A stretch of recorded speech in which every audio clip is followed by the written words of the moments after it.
దూర్వాస కథిత శ్రావణ ద్వాదశి వ్రతం. మునివర్య సత్యతప శ్రావణ శుద్ధ ద్వాదశి నాడు జనార్దనుడను పరమదైవమును కొలుచవలను.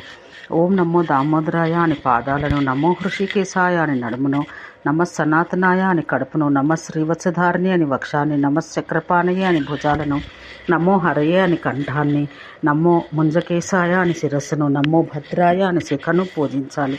ఇట్లు బాగా అర్చించి మునుపటి వలనే కుంభం పెట్టాలి.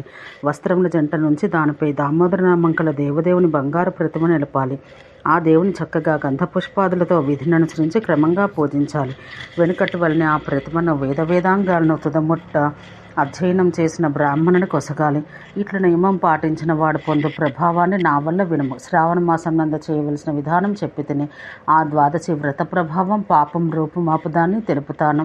పూర్వం కృతయుగాన నృగుడు అని మహాబలం గల రాజుండెను. అతడు ఒకప్పుడు వేట ఎందు తగులుకొన్న మనసుతో ఘోరముగా అడవిలో తిరుగాడుతూ ఒక సమయాన గుర్రం గుంజుకొని పోవగా పెద్ద పుల్లు, సింహాలు, ఏనుగులు మొదలగు వానితో నిండిన ఘోరముగా అడవి మధ్యలోకి వెళ్ళను.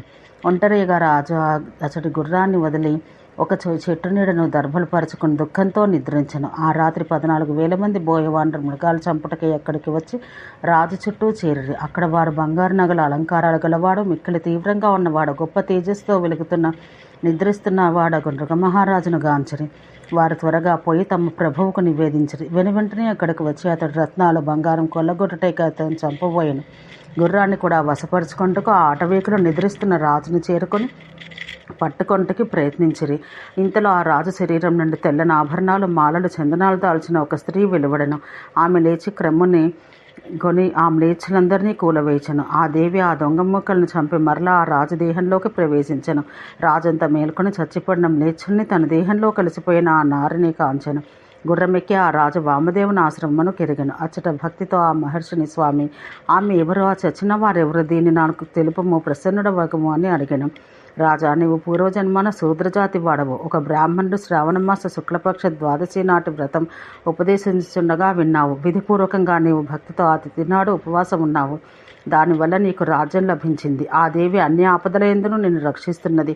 ఆ పాపాత్ములో క్రూరులకు మ్లేచ్చులను సంహరించింది ఆమెయే. నిన్ను రక్షించిన ఆమె శ్రావణ శుద్ధ ద్వాదశి. ఆమె ఒక్కతయే ఆపదల యందు రక్షించును, ఒక్కతయే సామ్రాజ్యం ఇచ్చును. ఇంకా ఈ 12 ద్వాదశుల సంగతి చెప్పనేలా వారి ఇంద్రపదవిని కూడా అయ్యారని చెప్పుటకు వీలు లేదు అని వామనుడు రాజుకు తెలిపెను.